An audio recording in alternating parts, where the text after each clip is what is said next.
E aí, gente, tudo bem? Nessa videoaula e na próxima, a gente vai ver o cálculo de probabilidade da união de eventos. Essa união de eventos é quando tem perguntas, por exemplo, qual que é a probabilidade de acontecer isso ou aquilo? Esse ou seria uma união de eventos e a gente vai ver como a gente calcula. Nessa videoaula a gente vai ver a parte mais teórica e alguns exercícios mais simples. E na próxima a gente vai resolver 3 exercícios já um pouco mais bem elaborados. Beleza? Então vamos lá.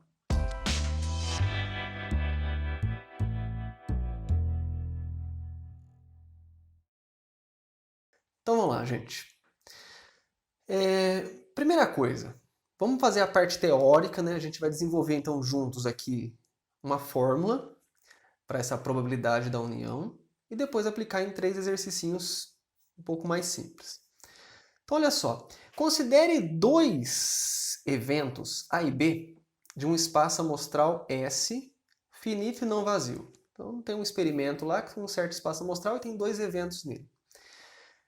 No primeiro caso, vamos pensar se A e B, né, os dois eventos aí, forem mutuamente exclusivos. Mutuamente exclusivos significa que eles não têm elementos em comum, certo?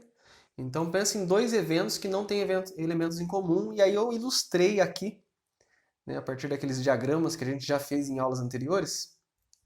Então imagine que esse retângulo é o meu espaço amostral, com todos os seus elementos ali dentro. E aí tem um subconjunto dele A, que é um dos eventos, e um subconjunto B, que é outro evento, e eles não têm elementos em comum, não há intersecção. Uma coisa que a gente pode falar com certeza é que o número de elementos da união, ou seja, se eu juntar A com B, o número de elementos é o número de elementos de A mais o número de elementos de B. Então, se o A tem 5 elementos e o B tem 4, no total eles vão ter 5 mais 4, 9. Beleza? Se eu pegar essa igualdade e dividir tudo por número de elementos de S, NS, ficaria assim, né? Se eu divido os dois membros por um mesmo valor, isso aqui se mantém igual. Por que eu faço isso? Porque na hora que eu pego o número de elementos de um evento e divido pelo número de elementos do espaço amostral, eu tenho as probabilidades, que é onde eu quero chegar.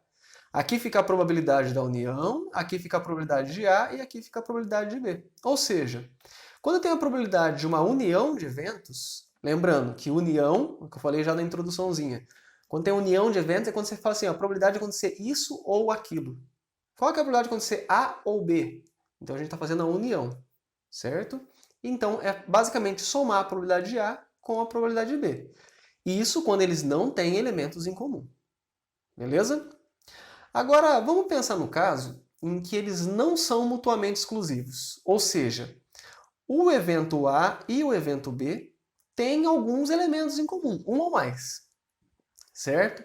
Então aqui eu coloquei em amarelo o evento A, em azul o evento B e a intersecção eu coloquei em verde aqui, entre os dois eventos. Nesse caso, ó, vocês concordam que o número de elementos da união deles não é simplesmente somar os valores de cada quantidade de elementos?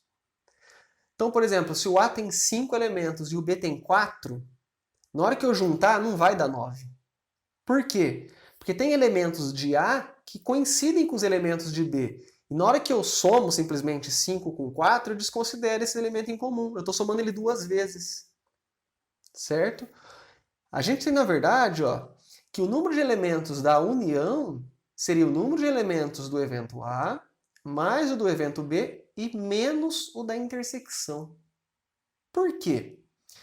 Na hora que eu faço o número de elementos de A e somo com o número de elementos de B, essa intersecção, os elementos que estão aqui no verdinho, eles acabaram sendo contados 2 vezes. Eles contaram quando eu peguei o NA e foi contado quando eu peguei o NB. Se eu contei ele 2 vezes, eu tenho que descontar uma vez para ficar correto. Então, por isso que eu tiro a intersecção uma vez. Certo? Vamos supor que o número 2 estivesse no A e no B. Eu estaria contando uma vez, outra vez. Aí tiro uma para ficar correto. Tudo bem? E aí é o mesmo esquema. Se eu dividir todos os membros por número de elementos do espaço amostral, a gente vai obter as probabilidades. Só que agora, olha só, probabilidade da união é a probabilidade de A mais a de B, ó, menos o da intersecção. Porque quando eu somo as duas probabilidades, tem a da intersecção que eu estou vendo duas vezes, então tem que tirar uma vez ela. Mesmo esquema, mesma explicação aqui do número de elementos. Tudo bem, gente? Basicamente, essa é a fórmula geral dessa probabilidade da união. Certo? Porque quando a intersecção é zero, quando não tem intersecção, essa probabilidade é zero. E aí você volta naquela fórmula anterior. Então essa é a fórmula mais geral. É a que você precisa mais saber, basicamente. Certo? Probabilidade de ou A ou B, então é A mais a de B menos o da intersecção. Isso que a gente precisa saber. Vamos para o primeiro exemplo. Uma questão tirada do vestibular da Unesp, que diz o seguinte, ó. Lançando-se simultaneamente dois dados não viciados, ou seja, dados honestos, a probabilidade de suas faces superiores, de que suas faces superiores exibam soma igual a 7 ou 9, é. E aí tem as alternativas aqui. Então, primeiro, o meu experimento é o lançamento de dois dados. Então, o espaço amostral é formado por conjuntinhos de dois valores. No caso, seria um conjuntinho formado pelo 1, 1, 2, 1, 3, 1, 4, 1, 5, 1, 6, e ia ter um punhado aqui dentro. Essa conta a gente já até fez em videoaula anterior. Né? Eu não vou listar todos os meus elementos do meu espaço amostral, porque não importa quais são, só importa quantos são. E aí, usando um pouquinho de análise combinatória, eu sei que no primeiro dado eu tenho 6 possibilidades, eu posso usar números de 1 a 6, e no segundo dado também. Portanto, o número de elementos daqui é 6 vezes 6, que é 36. Certo? Agora, o que ele quer? O que é o meu evento? Ele quer a probabilidade de eu exibir soma 7 ou soma 9. Então, vamos fazer primeiro soma 7. Quais são os resultados que dão soma 7? São esses daqui, né? Ó. O meu evento, eu chamei aqui de S7. É formado por esses elementos. 1 com 6, ó, a soma dá 7. 2 com 5. 3 com 4, 4 com 3, 5 com 2 e 6 com 1. 1, 2, 3, 4, 5, 6 elementos eu tenho aqui dentro. Certo?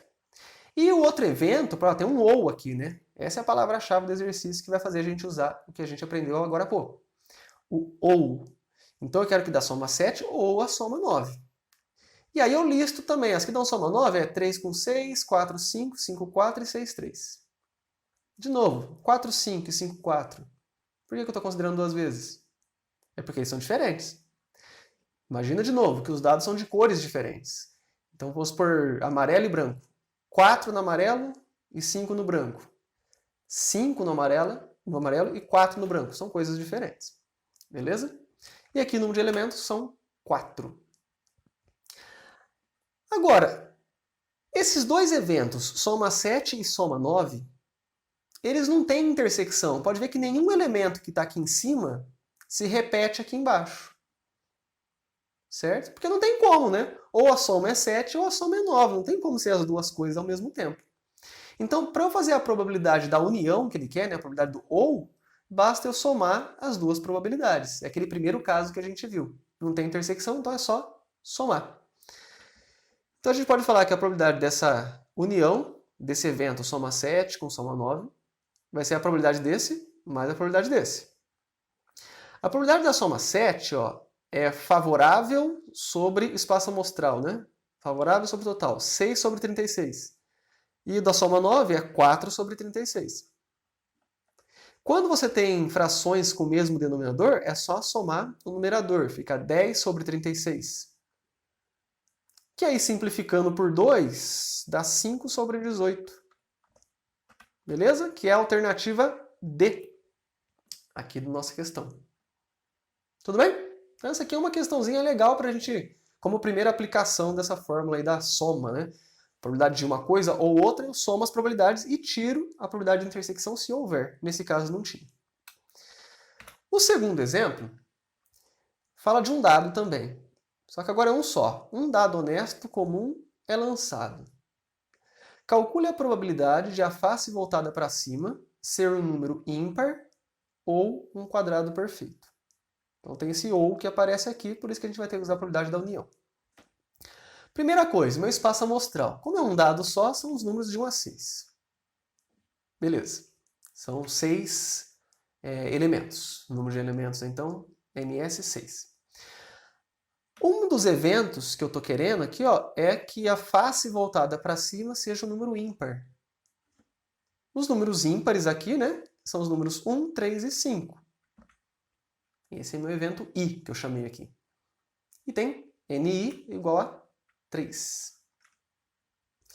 Depois, eu sei que os quadrados perfeitos são outro evento. O quadrado perfeito são aqueles números que são resultados de um natural elevado ao quadrado. Certo? Então, o 1 é resultado de 1 ao quadrado. O 4 é resultado de 2 ao quadrado. O próximo quadrado perfeito seria o resultado de 3 ao quadrado, que é 9, que não aparece aqui no meu espaço amostral. Então, só tem 2 quadrados perfeitos no meu S aqui. Número de elementos, 2. Esses dois eventos, ímpar e quadrado perfeito, eles apresentam um elemento em comum, né? O número 1. Aparece tanto em um quanto em outro. E esse elemento em comum é o que a gente chama de intersecção. Então, a intersecção desses dois eventos, né, lembra do símbolo da intersecção, né, que é um U de cabeça para baixo? É formado pelo elemento 1. Ou seja, tem um elemento só. Tudo bem? Agora a gente aplica a formulinha que a gente viu, né? Essa aqui. Probabilidade da união, você faz um mais o outro e tira a intersecção. A probabilidade do evento I é o número de elementos dele sobre o espaço amostral, 3 sobre 6. Do quadrado perfeito, 2 sobre 6. E da intersecção, 1 sobre 6. Ficando assim. Tudo é fração com o mesmo denominador, então é só eu somar o que está em cima, ou subtrair quando for o caso, né? 3 mais 2, 5, menos 1, 4. 4 sextos. Simplificando por 2, 2 terços. E essa é a resposta do problema. Belezinha? Usamos a segunda relação nossa, porque nesse caso tinha intersecção. Agora tem uma alternativa para resolver essa questão, mais simples do que ter que usar essa fórmula. Quando o espaço amostral é pequenininho, tem poucos elementos, que é o exemplo aqui nosso, ó, são números de 1 a 6, um espaço amostral bem pequeno, eu consigo listar ele na mão. O exemplo anterior a gente não conseguia, né? Era um lançamento de 2 dados, tinha 36 possibilidades, era muito grande para escrever tudo na mão. Então não daria para fazer o que eu vou fazer agora aqui. Quer dizer, até daria, mas daria muito mais trabalho, né? Não compensaria. Eu faço o seguinte, eu escrevo o espaço amostral, uma alternativa de resolver esse problema. E aí eu vou percorrendo elemento a elemento e me perguntando se ele entra num dos critérios que está no enunciado. O enunciado fala que tem que ser ímpar ou quadrado perfeito. O número 1, ele é ímpar. Ele entra num dos dois critérios, então eu vou circular ele. O número 2, ele não é nem ímpar e nem quadrado perfeito. Então ele não vou circular. Eu vou circulando os que entram em alguma coisa. O número 3 é ímpar, então circulo ele. O número 4 não é ímpar, mas é um quadrado perfeito. Ele é resultado de 2 ao quadrado. Circulo ele também. O número 5 é ímpar. Não é quadrado perfeito, mas não tem problema. Ele já é ímpar. E o 6 não é nem ímpar, nem quadrado perfeito. Ou seja, eu circulei aqui 4 elementos. Ou seja, são 4 elementos que satisfazem o que o enunciado quer. Num total de 6. Então a probabilidade 4 sextos. Que simplificando dá 2 terços, o mesmo resultado que a gente tinha chegado. Quando o espaço amostral é pequenininho, eu prefiro fazer desse jeito. Certo? Eu acho muito mais fácil de ir percorrendo ele. Imagina que você é o computador, né? Você vai percorrendo um a um e se perguntando se entra num dos critérios. Se entrar, marca. Se não entrar, não marca. E aí depois é só contar. Um terceiro exemplo e último dessa nossa aula. Escolhido ao acaso um elemento dos divisores positivos de 30, calcule a probabilidade de que ele seja par ou primo. Escolhido ao acaso um elemento dos divisores positivos de 30. Então, primeiro vamos ver quais são os divisores positivos de 30. E aí depois eu vejo se ele é par ou primo. Os números que são divisores de 30 são os números que, se você dividir, dá bonitinho, dá um número inteiro. Por exemplo, 30 dividido por 1 dá inteiro. Então, 1 é um divisor de 30. O 2 é, o 3... O 4 não é. Se eu dividir 30 por 4, vai dar 7,5, dá número quebrado. Fazendo a listagem completa, são esses daqui. O 1, o 2, o 3, o 5, o 6, o 10, o 15 e o 30. Os outros não são. Tenta fazer a divisão e ver que não vai dar inteiro. Então, como aqui, de novo, eu tenho o espaço amostral já escrito, tudo, ó, e é pequenininho, eu prefiro fazer igual eu fiz no anterior, no segundo modo. Eu simplesmente vou percorrendo ele e vou circulando os que me interessam. Não vou nem usar aquela fórmula agora. Então eu quero que ele seja par ou primo. O 1, ele não é par. E ele também não é primo. Por quê? O que era primo? Muita gente confunde e fala que às vezes o 1 é primo. O número primo, a definição formal dele é assim. Ó. O número é primo se ele for... Né? Se ele for, não. Se ele tiver... O número é primo se ele tiver exatamente 2 divisores positivos. Ele mesmo e o 1. O número 1, ele não tem exatamente 2 divisores positivos. Ele só tem 1. Que é ele mesmo e o 1 é um só, né? Então, por isso que ele não entra no caso de primo. E também não é par, então não circula. O número 2 é par e no caso ele é par e primo. Mas, beleza, circulo ele. O número 3 não é par, mas é primo. O número 5 é primo. O 6 é par. O 10 é par. O 15, ele não é par e também não é primo, porque além de ser divisível por ele mesmo e por 1, ele é divisível por 3, por 5, ele tem outros divisores, então não é primo. E o 30 é par. No total eu circulei 1, 2, 3, 4, 5, 6, num total de 8. Então a probabilidade é 6 oitavos. Que simplificando dá 3 quartos. Beleza, gente? Então com isso a gente encerra a nossa parte 1 das nossas aulas de probabilidade da união de eventos. Aqui era mais para passar a teoria, uns exemplos iniciais. Na próxima a gente vai fazer uns exercícios um pouquinho mais complexos. Vamos pegar um exercício da FUVEST não, vai ter um da Unicamp e um da Unesp. E mais um que não foi tirado de vestibular, mas que também é interessante para a gente resolver. Beleza? Então, até mais. Tchau para vocês.